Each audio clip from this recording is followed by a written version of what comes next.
Bioneers' Revolution from the Heart of Nature is made possible in part by Organic Valley, a farmer-owned cooperative producing local food with the future in mind since 1988. Learn more at organicvalley.com. Welcome to the Bioneers, Revolution from the Heart of Nature. If I have learned anything in these past 15 years, it is how to hold two opposite thoughts at the same time. The most radical play I'd ever written turned out to be the play that was accepted and vided into the mainstream. Saying the word I was not supposed to say is the thing that gave me a voice in the world. Revealing the very personal stories of women and their private parts gave birth to a public global movement to end violence against women and girls. It's all alive. It's all connected. It's all intelligent. It's all relatives. We stand at the threshold of a historic opportunity in the human experiment to reimagine how to live on Earth in ways that honor the web of life, each other, and future generations. It's a revolution from the heart of nature and the human heart. In this series, The Bioneers, Revolution from the Heart of Nature, we celebrate social and scientific innovators with breakthrough solutions for restoring people and planet, creating a future environment of hope.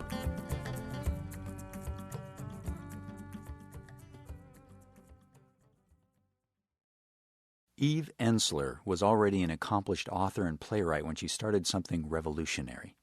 She asked women about their relationships with their vaginas. Though she initially envisioned using the interviews to write a play, it's unlikely she could have imagined she was embarking on a decades-long international journey. She soon discovered that she'd unearthed the most reviled word in the English language, and this playwright set about to heal our culture through theater. Her award-winning play, The Vagina Monologues, provided a startling window into the conflicted complexity of women's relationships to their bodies, their sexuality, and themselves. While performing the play throughout the world, Eve heard even more stories from women about rape, incest, domestic battery, and genital mutilation. She realized that violence against women was a global pandemic of immense proportions.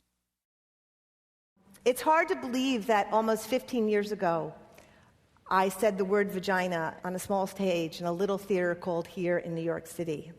When I first read those monologues, my most pressing concern was being able to get the words out of my terrified mouth.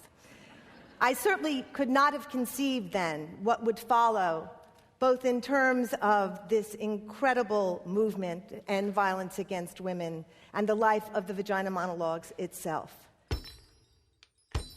Join us for the next half hour with playwright Eve Ensler. It's Beyond the Vagina Monologues. My name is Neil Harvey. I'll be your host. Welcome to the Bioneers, Revolution from the Heart of Nature.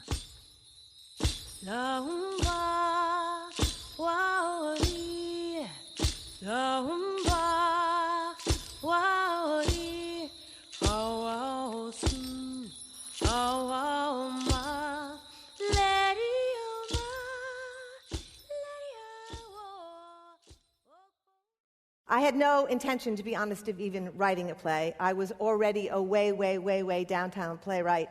I assumed a play about vaginas would permanently secure that status. If I have learned anything in these past 15 years, it is how to hold two opposite thoughts at the same time.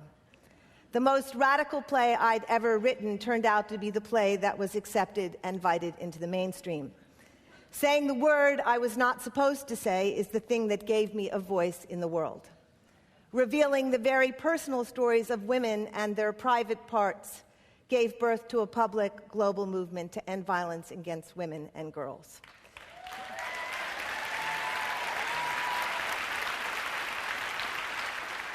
In terms of existing in the world of opposites, I see now that living between the play, The Vagina Monologues, and the V-Day movement, between the ambiguous energy of theater and the less nuanced world of activism, has both stretched and inspired me. The art has made the activism more creative and bold. The activism has made the art more sharply focused, more grounded, more dangerous. The trick in both has been to avoid ideology and fundamentalism in one direction, fragmentation and irresponsibility in the other. The trick has been to create certain universal givens, i.e. the play, the intention of the movement, and then to trust individuals and groups to bring their own vision, culture, creativity to the experience. The trick has been to create something that is both concrete and fluid, something that can spread quickly and yet has integrity, something that is owned and changed by many, but has certain ingredients and laws that allow this adaptability. The trick has been to live in the contradictions while maintaining principles, beliefs, and purpose. I believe this friction has been, at the core, what has energized and spread vided throughout the world so quickly. The excitement and danger of just saying the word, performing the play in tiny villages, conservative cities with unlikely performers, ministers, doctors, telephone workers, members of parliament, in unusual venues, churches, synagogues, women's living rooms, stadiums, and factories. In Eve Ensler's revolutionary play, women give voice to their unspeakable truths with humor and grace. To write the script, she talked with more than 200 women of all ages and backgrounds, married and single, mothers, lesbians, elders, and teens, Asian and African Americans, Native Americans, and Caucasians, to learn about their relationships to their vaginas. Stories in the play include a monologue about the birth of the playwright's granddaughter titled, "I Was There in the Room," a chorus describing a girl's first menstrual period titled, "I Was 12, My Mother Slapped Me," and a monologue compiled from testimonies of Bosnian women subjected to rape camps called "My Vagina Was My Village." These are just a few of the real stories of women's sexuality that have now been heard and acclaimed by millions. In 1998, after the initial success of the play, a group of women in New York joined Ensler to create vided, a nonprofit organization that has raised over $60 million to end violence against women. vided supports grassroots anti-violence groups around the world through performances of the Vagina Monologues. Eve Ensler spoke of the many victories she has witnessed at a recent Bioneers conference. Women speaking the word where it was never uttered, women standing up against local and national governments, religious forces, parents, husbands, friends, university administrators, college presidents, the voice inside them that judges and censors, college students across the world making vided a radical annual event. Recently, someone who toured colleges told me there are only two things on every college campus, a Starbucks and a vided. Women reclaiming their bodies, telling the stories of their own violations, desires, victories, shame, adventures, women finding their power, their voice, their leadership abilities by becoming accidental activists, women finding each other, women standing up for women in other parts of the world, women releasing memories that have numbed their bodies and depleted their energy, women standing on the stage, on edge, in reds and pinks with New York accents, Southern accents, African accents, Indian accents, British accents, speaking, screaming, whispering, laughing, and of course, moaning. The Vagina Monologues has given women from many cultures the courage to raise their voices. The play has been translated into 45 languages and performed in over 120 countries by professional actors and by local women who bring their own experiences to Ensler's script. Each performance releases a wave of energy that is a powerful force for change in performers and audience alike. I was in Manila where I saw a group of 30 comfort women between the ages of 70 and 90 chanting puke in Tagalog with their fists raised. Most of those women had never said the word vagina a day before in their lives. I was in Iceland where the president of Iceland declared himself publicly the first vagina warrior president.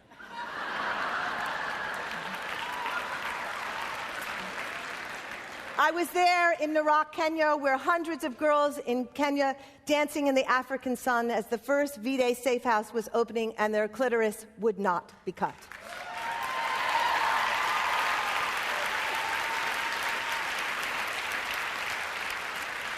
I was most recently in a girls' school in Cape Haitian, Haiti, overflowing with more than 500 people, mainly men, who were so engrossed with the show that they were literally screaming back at it. I was in an armed motorcade in Port-au-Prince, Haiti, traveling through the streets with Stop Violence Against Women sign on the car so that everywhere we went in the streets, people were screaming out. I was at a Pansy Hospital in May in Bukavu, Democratic Republic of Congo, on a rooftop with Congolese nurses doing the Vagina Monologues and doing moans so insanely that literally we had to calm everyone down.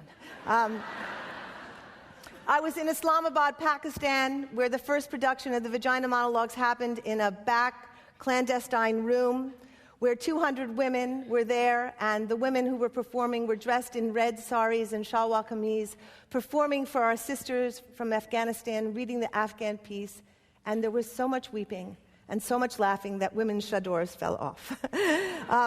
It was an amazing moment. I was there in Juarez, Mexico, where 7,000 people came from every direction to stand up to stop the murders and the disappearance of the women in factories there.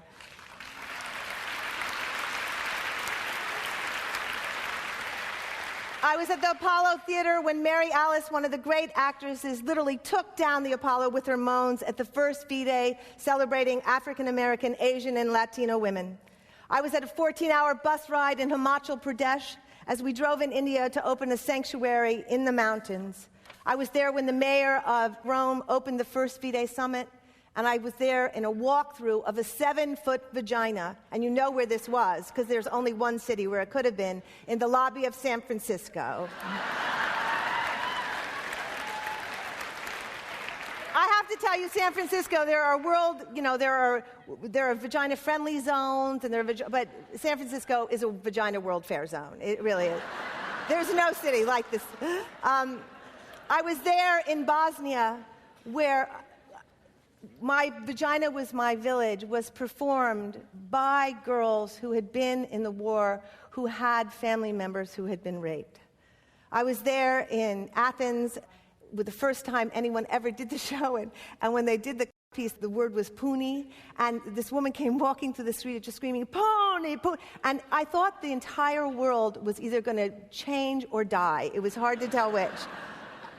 I was there in Beirut when the article came out in the Beirut Times, and it was this huge article on V-Day, and the only word written in English was vagina. I was there in Sioux Falls, in Rapid City, when the first production for the Indian Country campaign happened, and women were giving out red feathers. I was there in Washington for the first performance by deaf women, and I learned how to sign vagina. I have seen vagina lollipops, buttons, puppets, quilts, panties, posters, votes, attitudes, and style. So much has happened, so much has changed. We can point to places where violence has been reduced or has been stopped altogether, where the consciousness has most clearly shifted. We have had huge victories. Then, of course, there is the opposite. Backstage, after performing the Vagina Monologues anywhere in the world, Ensler says she found women lining up, not to talk about the play, but to tell her their stories about living with violence. Only then did Ensler begin to understand the extent of the problem. Around the world, at least 1 in 3 women has been beaten, coerced into sex, or otherwise abused in their lifetimes. Intimate partners commit between 40 and 70% of the homicides of women worldwide. An estimated 1 million children, mostly girls, enter the sex trade each year. And in the United States, every 90 seconds, a woman is sexually assaulted. Ensler joined with other women to create V-Day, a movement that supports women's struggles around the world with funding and concrete assistance. More than 4,000 V-Day performances each year empower women to speak out against the violence that is perpetrated against women and girls from every culture. The world is still profoundly unsafe for women. Violence escalates, war abounds. And last year, during V-Day's spotlight on women in conflict zones, I traveled to Haiti and the Democratic Republic of Congo. I visited women in cities throughout the U.S. and Europe. I met with our V-Day sisters from Egypt, Jordan, Morocco, Iraq, Lebanon, and Afghanistan. In Haiti, I found rape, a tool used in war, now essentially normalized, now rampant. So much so that hundreds of women, hundreds, were raped every day. And I think the rate now is something like 70% of the women in Haiti have been raped. In the DRC, I have to tell you, in May, I heard the worst stories of atrocities I've ever heard in my life. And I think I came to a point of understanding that if we allow violence to continue, we will see the kind of atrocities we're seeing in the DRC. And if we allow those atrocities to continue, we will see the death of the female species eventually. Throughout North America and Europe, the story of women still raped in colleges, beaten in their homes, trafficked and sold in the streets. In Iraq, the destruction of women's rights since the U.S. invasion, a rise in honor killings, rapes, and murders of women. And in Afghanistan, where we so-called liberated the women of Afghanistan, warlords, former rapists and murderers are in power, the Taliban is coming back, girls are afraid to go to school, women teachers are murdered, outspoken women in parliament are threatened and censored. In Egypt and throughout Africa, still, women are generally mutilated, almost 2 million a year. We have broken through many barriers. We have changed the landscape of the dialogue. We have reclaimed our stories and our voice, but we have not yet unraveled or deconstructed the inherent cultural underpinnings and causes of violence. We have not yet penetrated the mindset that somewhere in every single culture gives permission to violence, expects violence, waits for violence, and instigates violence. We have not stopped teaching boys to deny being afraid or doubtful or needy or sorrowful or vulnerable or open or tender and compassionate. We have not elected or become leaders who refuse violence as a possible intervention, who make ending violence the center of everything, rather than amassing more weapons and proving how macho and unbending they can be. As Paul Hawken noted in his Blessed Unrest, his brilliant book, our largest export after food is weaponry, sent to governments with repressive regimes, governments who destroy indigenous cultures to pay debts incurred by weapons purchases. Violence, the manufacturing of violence, is at the core of the U.S. economy and the core of our soul. Essentially, we have not cracked the tectonic plate at the center of the human psyche that is still more terrified to love than to kill.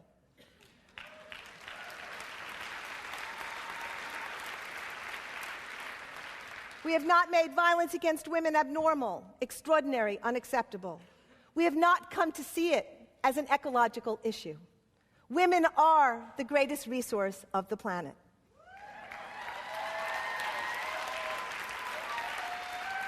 When you rape them, when you maim them, when you sell them, when you exploit them, when you traumatize them, when you mutilate them and destroy them, you destroy the future. The marriage of art and political change is a tricky affair. Most self-consciously political art often falls flat. Art that has demonstrated a real and significant impact on the ground is rare. Eve Ensler's play has become an unparalleled cultural phenomenon, more than just theater. It has captured the imaginations of girls and women around the world and led to tangible change. It's performed in many places where women risk their lives to be in it. Violence towards women is equivalent to the poisoning of the skies, the destruction of the ozone layer, the polluting of the seas. The disempowerment of women is equal to global warming. The long-term crippling effect of violence against women is that women have stopped being full selves, fully alive, fully creative, imaginative, productive, sexual. In the same way, the earth is being lessened and the species are being killed off, fish are dying, forests are slayed through violence, through disrespect, through dishonoring, through stupidity and greed. If we are going to end violence against women, the whole story has to change. We have to look at shame and humiliation and poverty and racism and what building an empire on the back of the world does to the people who are bent over.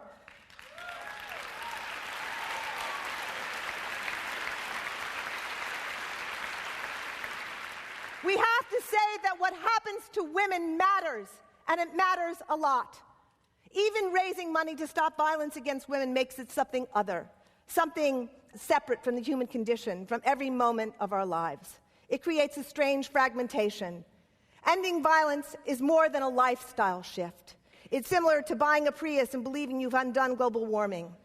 It's the culture that has to change, the beliefs, the underlying story of the culture. Eve Ensler explores the cultural and societal transformation made possible by the power of women speaking their truths when we return. This is Beyond the Vagina Monologues. I'm Neil Harvey. You're listening to the Bioneers, Revolution from the Heart of Nature.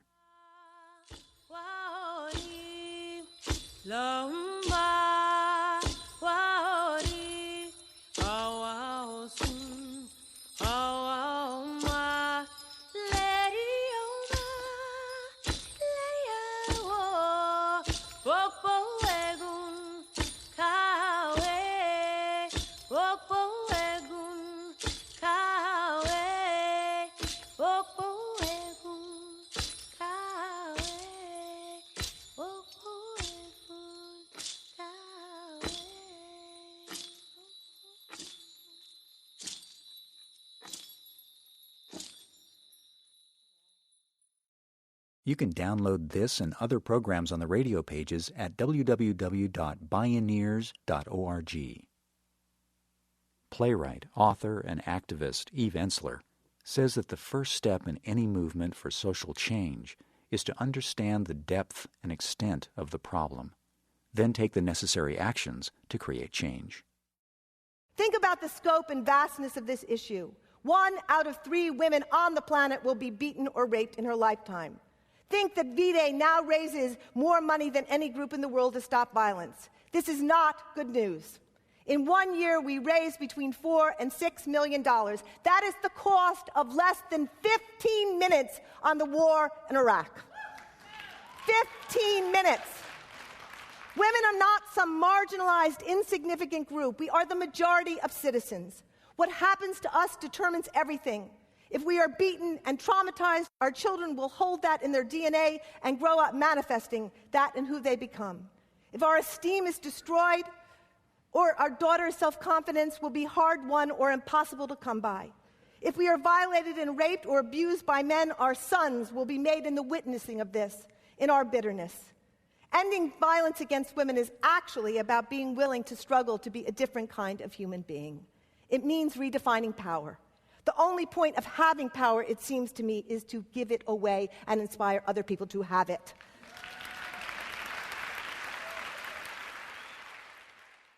V-Day is just one example of the emergence around the world of grassroots women-led movements that are creating solutions to social and environmental problems by reconnecting relationships, not only among people, but between people and the earth.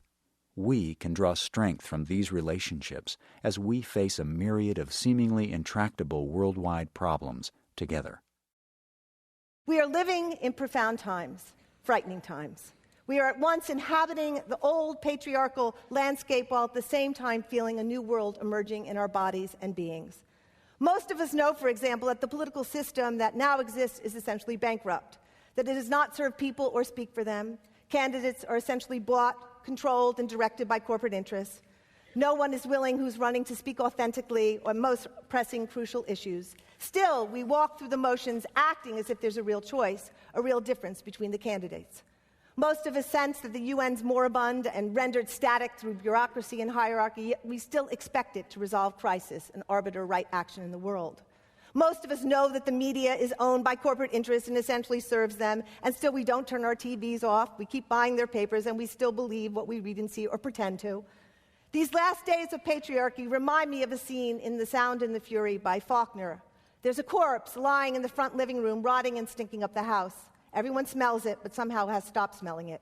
Everyone is disturbed that it's there, but somehow it has come to be so familiar. No one wants to bury it. We are afraid to call for a new party, invite the world structure in a new media. We are attached to these old structures. As stinking and destructive as they are, they're the stinking destructive we know. I hear people ask of women all the time, and usually in a particularly patronizing way, who stay in violent relationships, well, why don't you just get out? I mean, leave. Why don't you leave? Oh, if it were that easy. Most of us, I would venture to say all of us to some degree, are in one big abusive relation, attached to the structures of patriarchy, hierarchy, and oppression that bring about violence and shame and exclusion and insane consumption and addiction and winners and losers.